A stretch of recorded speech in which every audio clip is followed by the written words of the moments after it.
Dear student, welcome to in my YouTube channel KB physics 11। आज हम इस video में क्लास 11th के चैप्टर ऑसिलेशंस एंड वेव से नीट एग्जाम में पूछे गए क्वेश्चंस को डिस्कस कर रहे हैं। और इस फर्स्ट पार्ट में हम 2018 से लगा करके 2021 के क्वेश्चन डिस्कस करेंगे और नेक्स्ट पार्ट में बाकी बचे हुए क्वेश्चन को डिस्कस करेंगे। तो आइए समझते हैं।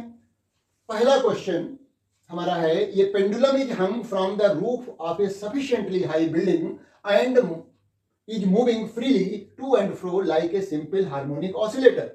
The acceleration of the bob of the pendulum is 20 meter per second square at a distance of 5 meter from the mean position. The time period of oscillation is, हमें यहाँ पर टाइम पीरियड पता करना है, एक्सेलरेशन गिवन है और वो भी मीन पोजीशन से 5 मीटर की डिस्टेंस पे। तो हमें यहाँ पर एक्सेलरेशन का फार्मूला मालूम होना चाहिए। जब कोई बॉडी सिंपल हार्मोनिक मोशन करती है तो एक्सेलरेशन क्या होता है, उसका फार्मूला है acceleration a is equal to minus omega square y. Y क्या है, यहाँ पर मीन पोजीशन से डिस्प्लेसमेंट है, ओमेगा एंगुलर फ्रीक्वेंसी है और ए एक्सेलरेशन है। तो यहाँ पर हम ओमेगा को लिख सकते हैं 2 pi upon T whole square. Minus sign हम छोड़ दे रहे हैं क्योंकि हमें टाइम पीरियड टी निकालना है। तो ये हमारा रिलेशन बन गया। वैल्यू रख दीजिए, ए की वैल्यू गिवन है जो कि 20 है, इज इक्वल टू, इसको होल स्क्वायर कर दिया तो 4 pi square upon T square into y की वैल्यू दी गई है जो कि 5 मीटर है। तो इस तरह से T square is equal to हो जा रहा है 4 पाई स्क्वायर अपॉन 20 इंटू 5। 5 4 जा 4 से 4 कैंसिल आउट हो गया। T square is equal to pi square, तो टी इज इक्वल टू हो गया पाई सेकेंड। ये टाइम पीरियड आ गया जो कि हमारा ऑप्शन बी में दिया हुआ है, पाई सेकेंड। अगला क्वेश्चन देखते हैं। सेकेंड क्वेश्चन भी नीट 2018 का क्वेश्चन है और इसमें दिया गया है, the fundamental frequency of an organ open organ pipe is equal to third harmonics of closed organ pipe if the length of the closed organ pipe is 20 centimetre. और हमें निकालना है the length of the open organ pipe. तो यहाँ पर open organ pipe और closed organ pipe के बारे में हमें मालूम होना चाहिए और उनकी फंडामेंटल फ्रीक्वेंसीज क्या होती हैं। तो देखिए, ओपन ऑर्गन पाइप जो कि बोथ एंड ओपन होते हैं, तो यहाँ पर हमें इसका फिगर कुछ ऐसे बनता है, इस तरह से, और ये लेंथ यल होती है और ये देखिए लैम्डा बाई 4 ऊपर है, लैम्डा बाई 4 नीचे, तो ये हो जाती है लैम्डा के टर्म्स में ये लेंथ हो गई lambda by 2। Closed organ pipe होगा तो उसमें जो फर्स्ट मोड ऑफ वाइब्रेशन, ये फर्स्ट मोड ऑफ वाइब्रेशन है किसका, ओपन ऑर्गन पाइप का, और ये क्लोज्ड ऑर्गन पाइप का फर्स्ट मोड ऑफ वाइब्रेशन ये है। तो फर्स्ट मोड ऑफ वाइब्रेशन से ही फंडामेंटल हम फ्रीक्वेंसी निकालते हैं। तो ये मान लिया ये ओपन है तो इसको हमने एल ओ लिख दिया, ये लैम्डा ओ लिख दिया। ये क्लोज्ड है तो ये लेंथ हमने इसको एल सी दे दी और ये है 1/4 ऑफ द वेवलेंथ, तो लैम्डा सी बाई 4 ये है। इसकी हेल्प से हम दोनों की अलग अलग फंडामेंटल फ्रीक्वेंसी निकाल सकते हैं। यदि आपको मालूम है तो डायरेक्ट कर सकते हैं। इसकी जो फंडामेंटल फ्रीक्वेंसी न्यू ओपन किया जाती है V अपॉन 2LO और इसकी न्यू सी, इसकी जो फंडामेंटल फ्रीक्वेंसी आती है वो V अपॉन 4LC ये होती है। ये कैसे आती है मैं बता देता हूँ। अच्छा, यहाँ पर देखिए, जैसे हमें ओपन की पता करनी है तो ओपन के लिए, ओपन पाइप के लिए देखिए L O is equal to क्या है, लैम्डा ओ अपॉन 2, तो lambda O is equal to हो गया 2LO और फ्रीक्वेंसी के लिए V is equal to nu lambda. इस फार्मूले से हम न्यू इसको हम न्यू ओ लिख देते हैं लैम्डा। तो ये हमारा nu O is equal to हो जाता है V अपॉन लैम्डा 0। और लैम्डा 0 की वैल्यू आई, लैम्डा ओ की वैल्यू जो आई है वो आई है कितनी, 2LO। तो इस तरह से न्यू नॉट या न्यू 0 इज इक्वल टू हो गया 2L। देखिए ये आ गई फंडामेंटल फ्रीक्वेंसी ओपन पाइप की आ गई है, ये यहाँ पर V है, V/2LO, जो कि हमने पहले ही लिख रखी है। इसी तरह से ये ओपन पाइप की आ गई है fundamental frequency first mod of vibration से, उसकी भी पता कर लेते हैं। और क्लोज्ड पाइप देखिएगा वहां पर क्या है कि LC जो है वो इक्वल टू है λc/4 first mod of vibration, तो λc इज इक्वल टू हो गया 4LC, तो nu C is equal to हो जाता है V/λc, तो इस तरह से V/4LC ये आ गया क्लोज्ड आर्गन पाइप की फंडामेंटल फ्रीक्वेंसी। न्यू C आ गया V/4LC। अच्छा, यहाँ पर एक बात हमें और मालूम होनी चाहिए कि जो ओपन आर्गन पाइप होता है उसमें ऑड और even both harmonics are present. In the closed organ pipe only odd harmonics are present, मतलब यहाँ पर जो हार्मोनिक्स प्रेजेंट होंगे वो क्या होंगे इसके बारे में भी मालूम ही होना चाहिए हमें। तो यहाँ पर तो सारे हार्मोनिक्स प्रेजेंट है 1 2 3 एंड सो ऑन, जबकि यहाँ पर हमने फंडामेंटल निकाला तो उसके बाद हमें मिलेगा थर्ड हार्मोनिक्स, फिर मिलेगा फिफ्थ हार्मोनिक्स, है ना।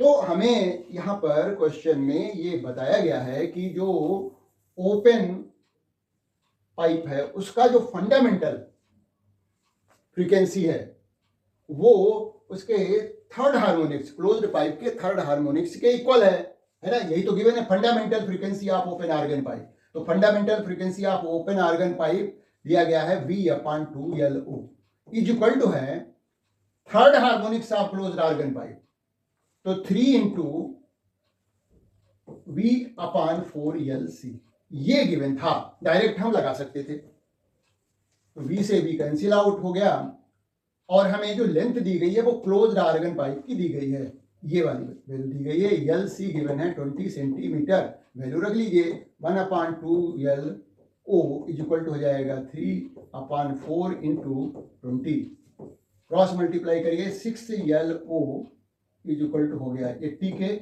LO इज इक्वल टू 80/6, तो ये हमारा आ गया अप्रोक्सीमेटली आ जाएगा ये 13.3 सेंटीमीटर। ये आ गई ओपन आर्गन पाइप की लेंथ, है ना। यदि आपको पहले से ही फंडामेंटल फ्रीक्वेंसीज के फार्मूले मालूम है और ये भी मालूम है कि जो क्लोज्ड आर्गन पाइप होता है उसमें ऑड हार्मोनिक्स जो प्रोड्यूस होते हैं, तो डायरेक्ट हम यही कंडीशन लगा दें और कुछ करने की जरूरत नहीं, है ना। आगे बढ़ते हैं। ये देखिए यहाँ पर ये लिखा हुआ है कि ये tuning fork is used to produce the resonance in a glass tube. The length of the air column in the tube can be adjusted by the variable piston at room temperature of the 27 degrees Celsius. Two successive resonances are produced at 20 centimeter and 73 centimeter of the column length. The frequency of the tuning fork जो given है वो 320 Hz given है। Velocity of the sound in air पता करनी है room temperature पर। NEET 2018 का ये भी क्वेश्चन है। अब यहाँ पर देखिए, या तो आपको फार्मूला डायरेक्ट मालूम हो, है ना।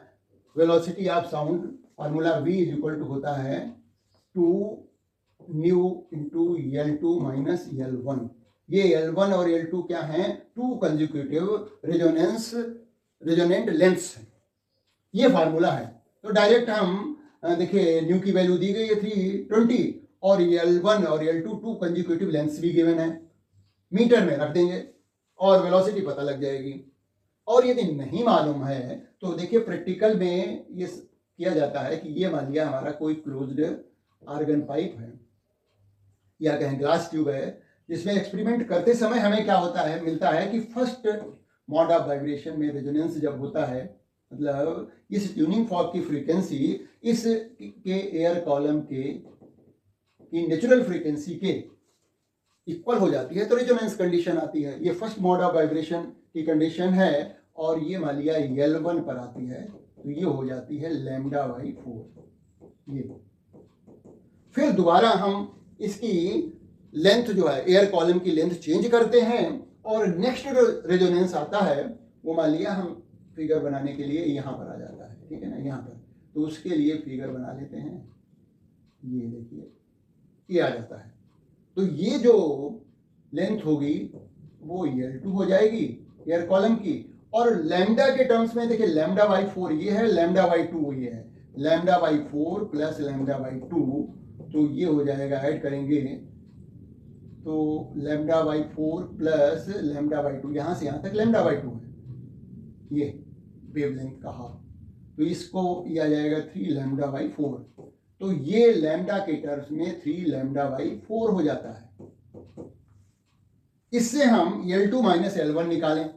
देखिए L2 minus L1 is equal to आ जाता है 3 lambda by 4 minus lambda by 4, तो ये आ जाता है 2 लैम्डा बाई 4, ये कट गया तो आ गया लैम्डा बाई 2। क्रॉस मल्टीप्लाई करें तो लैम्डा इज इक्वल टू हो जाता है 2 इंटू L2 माइनस L1, ये लैम्डा की वैल्यू आ गई। यही हमने क्या किया है कि इस फार्मूले में हमें मालूम है V is equal to nu lambda होता है, और लैम्डा की वैल्यू ये वाली रख दी हमने, new into 2 into L2 minus L1, तभी तो ये फार्मूला आ गया, velocity V is equal to 2 nu into L2 minus L1। तो हमें इसी फार्मूले का यूज करना है। ये जो लेंथ गिवन है L1 L2, ये मीटर में 0.2 ये हो गई और ये हो गई 0.73, वैल्यू रख दें क्योंकि हमें जो वेलोसिटी निकालनी है वो मीटर पर सेकंड में। फ्रीक्वेंसी न्यू की वैल्यू गिवन है 320, ये न्यू गिवन है। 2 इंटू 320 इंटू L2 0.73 माइनस 0.2, तो ये हो जाएगा 640 इंटू माइनस करेंगे तो आ जाएगा 0.53, मल्टीप्लाई कर दें इसको तो हमें वेलोसिटी अप्रॉक्सीमेटली 339 मीटर पर सेकंड मिल जाएगी, जो कि ऑप्शन बी में गिवन है। तो इस तरह से डायरेक्ट फार्मूला अप्लाई करें और सॉल्व कर लें उसको। नेक्स्ट देखिए, ये क्वेश्चन 2019 का है। The displacement of particle executing simple harmonic motion is given by y is equal to a naught plus a sin omega t plus b cos omega t. Then the amplitude of its oscillation is given by. तो यहाँ पर जो displacement y दिया हुआ है वो 3 terms उसमें है। एक तो कांस्टेंट टर्म है, a नॉट जो है वो कांस्टेंट टर्म है, और ये है क्या, जो ऑसिलेटिंग पार्टिकल है उसकी मीन पोजीशंस जो है उसकी ओरिजिन से डिस्टेंस है, यानी distance of mean position from origin. तो इसका कोई इफेक्ट उसके एम्पलीट्यूड ऑफ ऑसिलेशन पे नहीं पड़ेगा, ये तो फिक्स्ड है, फिक्स रहेगी, क्योंकि टाइम का टर्म इसके साथ तो है नहीं। टाइम टी की का इफेक्ट इस पे आएगा, इस पे आएगा, है ना। ये जो sine function given, sine cosine function given है, इनमें टी है, तो ये टाइम डिपेंडेंट है, ये तो कांस्टेंट टर्म है। तो कोई बॉडी जब जैसे मान लिया ओरिजिन ये है और कोई पेंडुलम ऑसिलेट कर रहा है या पार्टिकल ऑसिलेट कर रहा है, तो ये मीन पोजीशन है, तो ये ओरिजिन से इस मीन पोजीशन की डिस्टेंस गिवन है ए नॉट। अब ये ऑसिलेशन करेगा, इधर जाएगा, लेफ्ट में जाएगा, राइट में जाएगा, तो ये जो एम्पलीट्यूड होगा उस पर इस ए नॉट से कोई इफेक्ट नहीं पड़ेगा, है ना। यहाँ साइन और कोसाइन फंक्शन जो हैं इनका इफेक्ट पड़ेगा। तो रिजल्टेंट हमें एम्पलीट्यूड पता करना है तो इनको हमें लेना पड़ेगा, तो इन्हीं की हेल्प से हम निकालते हैं, ठीक है ना।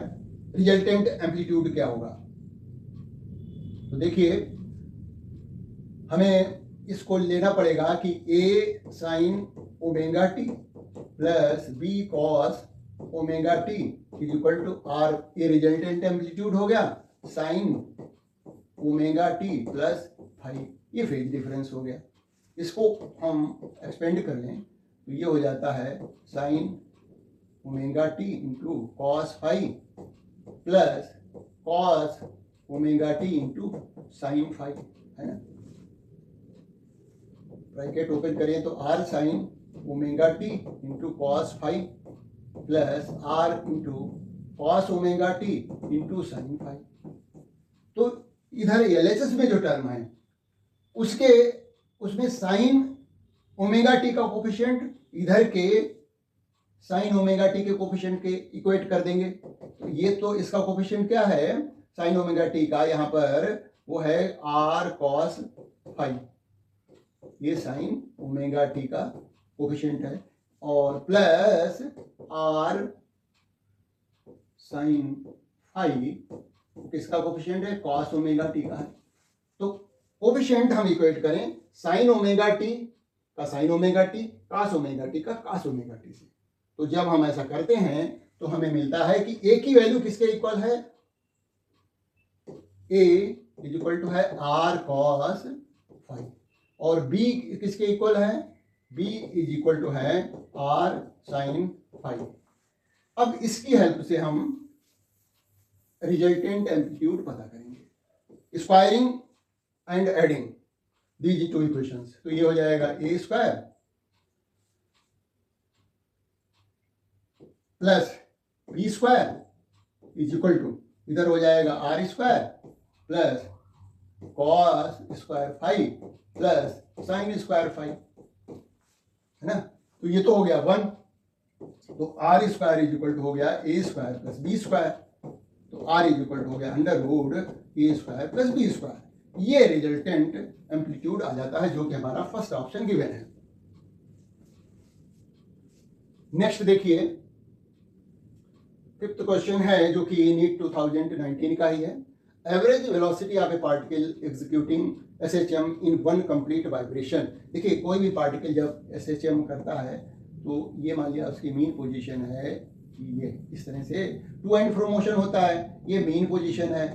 अब मीन पोजीशन से मान लिया स्टार्ट करेंगे तो पहले वो इधर जाएगा, फिर रिटर्न होकर के दूसरी तरफ एक्सट्रीम पोजीशन पे जाएगा और फिर रिटर्न होकर के मीन पोजीशन पे आ जाएगा। मतलब इनिशियल पोजीशन और फाइनल पोजीशन सेम हो जाएंगी।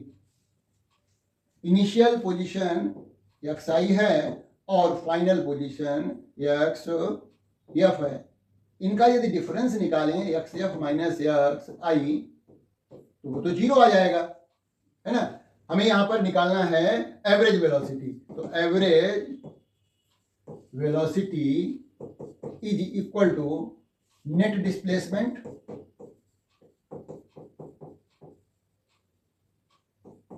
अपॉन टाइम, और टाइम क्या होगा, टाइम पीरियड होगा, है ना। तो net xf minus xi upon T, तो ये तो जीरो होगा, zero upon T is equal to zero, तो एवरेज वेलोसिटी जीरो आएगी यहां पर। आगे बढ़ते हैं क्वेश्चन नंबर 6 देखिए।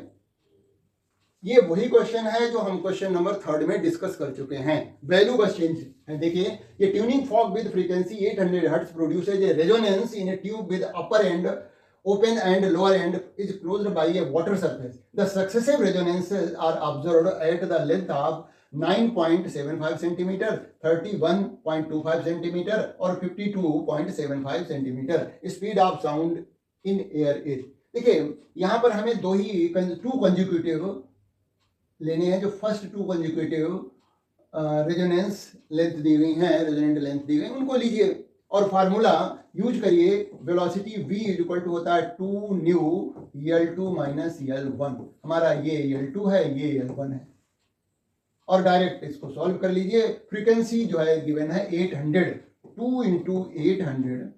अब ये हमें मीटर में रखनी पड़ेगी। 0.3125 माइनस 0.0975, इसको माइनस करेंगे तो 0.3125 और 0.975। तो देखिएगा जीरो आया, ये 5 बचा, यहाँ पर जीरो हो गया, 1 2 ये आया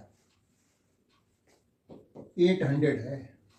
तो ये 1600 इंटू 0.215 मल्टीप्लाई करेंगे तो ये आ जाएगा 344 मीटर पर सेकेंड। ये हमारा सी ऑप्शन करेक्ट हो जाता है ना। तो डायरेक्ट फार्मूला हम अप्लाई करें, हमें मालूम है फार्मूला, तो कोई फिर तो टेंशन ही नहीं लेना है। देखिए नेक्स्ट क्वेश्चन जो है 2020 का है, the phase difference between the displacement and acceleration of particle in simple harmonic motion. तो देखिए डिस्प्लेसमेंट आप SHM हमें मालूम होना चाहिए, तो वो क्या है, ठीक है, y इज इक्वल टू होता है A sin omega t। Velocity इसको डिफरेंशिएट कर दें तो dy by D T is equal to होता है A omega cos omega t। ये वेलोसिटी हो गई। इसको डिफरेंशिएट करेंगे तो एक्सेलरेशन पता लग जाएगा। ये देखिए इसको डिफरेंशिएट करेंगे तो माइनस साइन आ जाएगा, A ओमेगा स्क्वायर हो जाएगा साइन ओमेगा t हो जाएगा। अब इसको हम क्या लिख सकते हैं, देखिए ये हमें डिस्प्लेसमेंट और ये एक्सेलरेशन में ही तो फेज डिफरेंस पता करना है, तो इसको हम लिख सकते हैं A omega square sine omega T plus pi. Omega T plus sine omega T plus pi is equal to होता है माइनस साइन ओमेगा टी, है ना। तो जो है ये हो गया फेज इसका और ये हो गया फेज इसका डिस्प्लेसमेंट का। तो एक्सेलरेशन और डिस्प्लेसमेंट में क्या फेज डिफरेंस हो जाएगा, omega T plus pi minus omega T, ये कट गया, इज इक्वल टू आ गया पाई। पाई रेडियन का फेज डिफरेंस होता है डिस्प्लेसमेंट और एक्सेलरेशन में, जबकि वेलोसिटी और डिस्प्लेसमेंट में पाई बाई 2 का फेज डिफरेंस होता है। तो ये जो हम पढ़ते हैं जब चैप्टर, तो ये बातें क्लियर होती हैं कि डिस्प्लेसमेंट और वेलोसिटी में क्या फेज डिफरेंस होता है SHM में, और डिस्प्लेसमेंट और एक्सेलरेशन में क्या फेज डिफरेंस होता है। ये वैसे भी मालूम होता है, डायरेक्ट लिख सकते हैं, कैलकुलेशन की भी जरूरत नहीं है। आगे बढ़ते हैं। ये क्वेश्चन भी 2020 का है। The length of the string of A musical instrument is 90 centimetre and has the fundamental frequency 120, यानी L1 दिया गया है वो 90 सेंटीमीटर गिवन है और ν1 दिया गया है 120। Where should it be pressed to produce the fundamental frequency, L2 पता करना है और फंडामेंटल फ्रीक्वेंसी हमें 180 गिवन है। तो यहाँ पर हमें लेंथ और फ्रीक्वेंसी में रिलेशन मालूम होना चाहिए कि how the length of the string is related to frequency of vibration of the string. तो ये हमें मालूम है कि वाइब्रेशन, फ्रीक्वेंसी ऑफ वाइब्रेशन और लेंथ में इनवर्स रिलेशन होता है। मतलब फ्रीक्वेंसी जो होती है, frequency new proportional to 1/L होती है। ये यदि ऐसा मालूम है तो डायरेक्ट हम फार्मूला लगा देंगे क्या, कि ν1/ν2 is equal to L2/L1। Inverse relation है तो ये फाइनल रिजल्ट आएगा और इसी में वैल्यू रखेंगे। और यदि नहीं मालूम है तो समझ लीजिए, देखिए ये जो फर्स्ट मॉड ऑफ वाइब्रेशन होता है स्ट्रिंग का, और ये L है और ये लैम्डा है, लैम्डा बाई 2 है। तो फर्स्ट मॉड ऑफ वाइब्रेशन में हमने लिखा कि L is equal to lambda by 2, तो lambda is equal to 2L हो गया। तो फ्रीक्वेंसी का formula nu is equal to क्या होता है, V/लैम्डा होता है, तो V/2L हो गया, यानी न्यू इज इक्वल टू हो गया V/2L। ये फंडामेंटल फ्रीक्वेंसी आ गई। तो देखिए यहाँ पर फ्रीक्वेंसी क्या है, इनवर्सली प्रोपोर्शनल टू लेंथ है, यानी जैसे जैसे स्ट्रिंग की लेंथ डिक्रीज होगी तो frequency of the string increase होगी। इनवर्स रिलेशन है, यदि लेंथ की वैल्यू हम इंक्रीज करेंगे तो फ्रीक्वेंसी जो होगी वायर की वो डिक्रीज होगी। तो लेंथ के इंक्रीज होने से फ्रीक्वेंसी डिक्रीज होगी और लेंथ के जो है इंक्रीज होने से, सॉरी डिक्रीज होने से फ्रीक्वेंसी इंक्रीज होगी।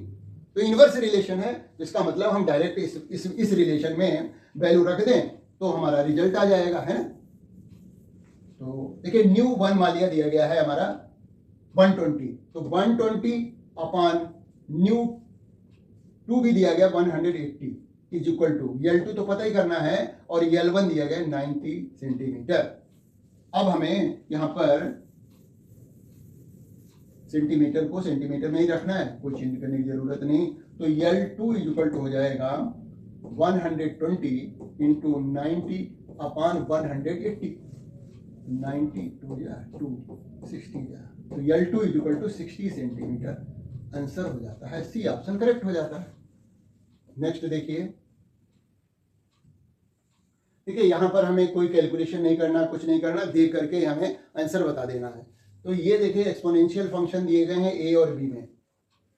क्वेश्चन क्या है, the identify the function which represent the periodic motion, NEET 2020 का। पीरियोडिक मोशन जो हमारे साइन फंक्शन या कोसाइन फंक्शन होते हैं वो पीरियोडिक मोशन को रिप्रेजेंट करते हैं। पीरियोडिक मोशन क्या होता है, एक डेफिनेट टाइम इंटरवल के बाद वो रिपीट होता रहता है।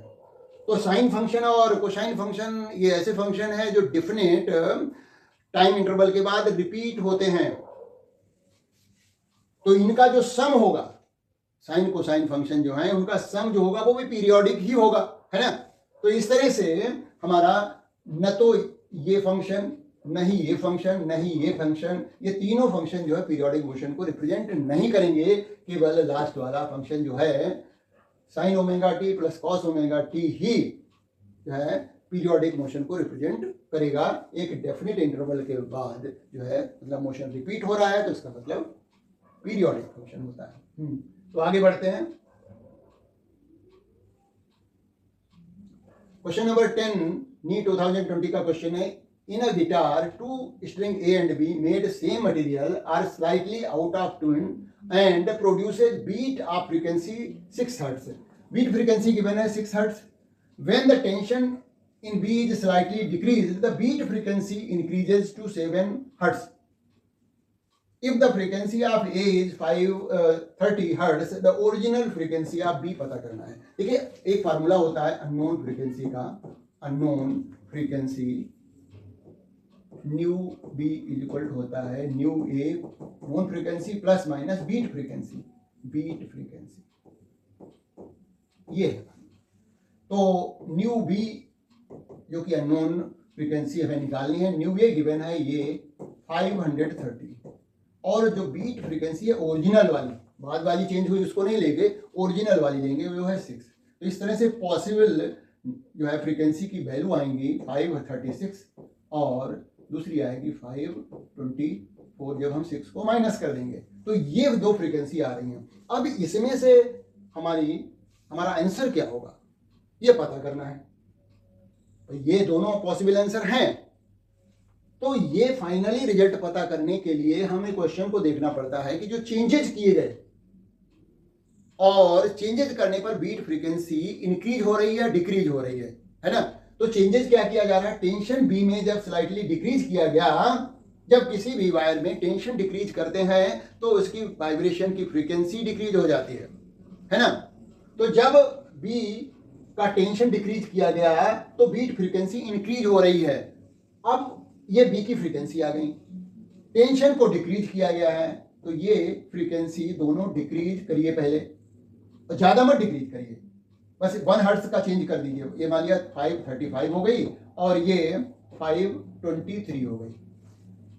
अब इसको ए के साथ वाइब्रेशन कराया गया जिसकी फ्रीक्वेंसी 530 है।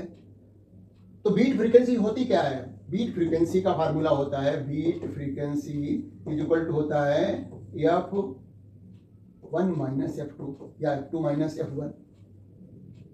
तो 530 को जब में से 523 माइनस करेंगे तो बीट फ्रीक्वेंसी आ रही 7, और जब इसको इसके साथ माइनस कर रहे हैं तो आ रही है 5। तो देखिए यहां पर जब 536 से फ्रीक्वेंसी डिक्रीज होकर के 535 हो गई। डिक्रीज क्यों हुई, क्योंकि टेंशन बी में डिक्रीज किया गया तो फ्रीक्वेंसी डिक्रीज हो गई। तो अब बीट फ्रीक्वेंसी 5 हो जानी चाहिए, मतलब पहले जितनी बीट फ्रीक्वेंसी आ रही थी उससे कम होनी चाहिए थी, तो कम तो हुई नहीं। बीट फ्रीक्वेंसी क्या हो रही, 7 हो रही, बढ़ रही है। अच्छा यहां पर जब ये वाली वैल्यू ले रहे हैं 524 तो बीट फ्रीक्वेंसी 7 आ रही है, मतलब पहले से बढ़ जा रही है। तो इसका मतलब, और एग्जैक्टली 7 ही आ गई है, इसका मतलब 525 जो है एक्चुअल में ओरिजिनल फ्रीक्वेंसी आनी चाहिए। ओरिजिनल फ्रीक्वेंसी जो आनी चाहिए थी बी की वो 524 ही आनी चाहिए।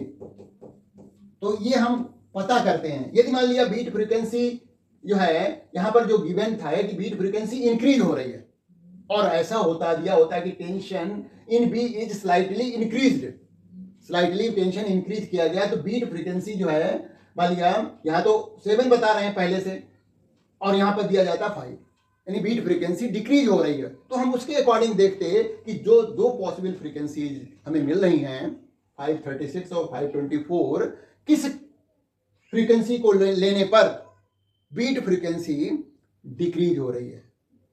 तो जैसा यहाँ पर चेंजेस किया जा रहा है उसके अकॉर्डिंग हम ऑब्जर्व करेंगे कि बीट फ्रीक्वेंसी में जो चेंज आ रहा है वो किस फ्रीक्वेंसी के साथ आ रहा है। दो पॉसिबल आंसर हैं, इन दोनों में से करेक्ट हमें सेलेक्ट करना है।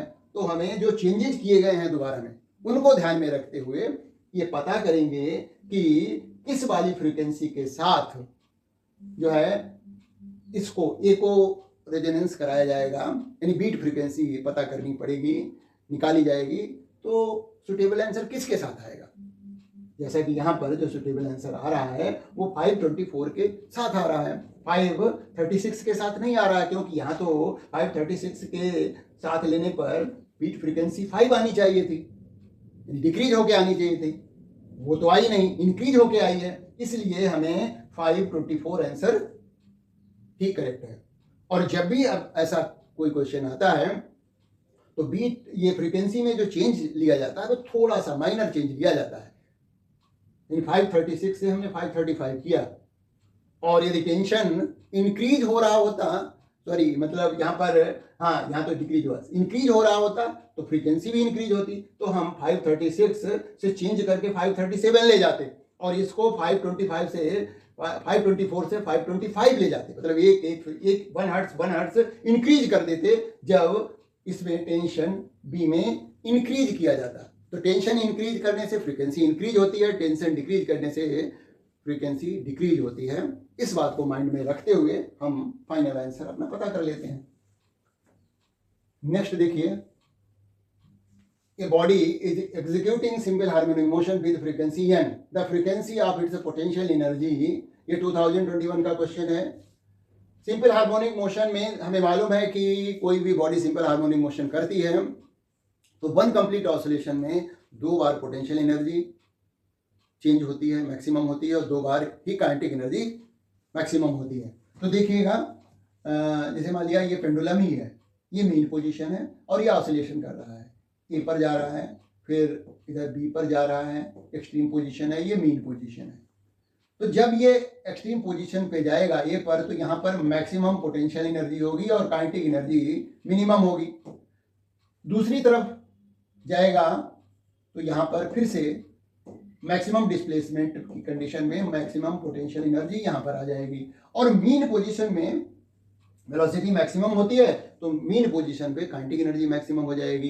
तो वन कंप्लीट ऑसिलेशन में देखिए यहाँ से शुरू हुआ, इधर जाएगा, फिर लौट करके बी पर जाएगा और फिर लौट करके यहाँ पर आ जाएगा। मतलब वन कंप्लीट ऑसिलेशन में 2 बार पोटेंशियल एनर्जी मैक्सिमम होगी और 2 ही बार जो है काइनेटिक एनर्जी मैक्सिमम होगी। इस तरह से पोटेंशियल एनर्जी की फ्रीक्वेंसी इसकी फ्रीक्वेंसी की, यानी जो बॉडी SHM कर रही है उसकी फ्रीक्वेंसी का 2 टाइम्स हो जाएगी। तो n है फ्रीक्वेंसी यहाँ पर, तो 2n जो है पोटेंशियल एनर्जी की फ्रीक्वेंसी होगी और 2n ही काइनेटिक एनर्जी की भी फ्रीक्वेंसी होगी। देखिए लास्ट क्वेश्चन है ये 2021 का। यहाँ पर दिया गया है spring is stressed by 5 centimetre by a force of 10 Newton, the time period of oscillation when A mass of 2 kg is suspended by it. तो फार्मूला जो टाइम पीरियड का होता है स्प्रिंग सिस्टम में 2π√m/k। मास तो गिवन है, के नहीं गिवन है, तो के लिए यहाँ पर दिया गया है कि 10 न्यूटन का फोर्स लगाने पर 5 सेंटीमीटर स्ट्रेचमेंट होता है, या फिर इक्वल होता है -kx। 10 न्यूटन माइनस के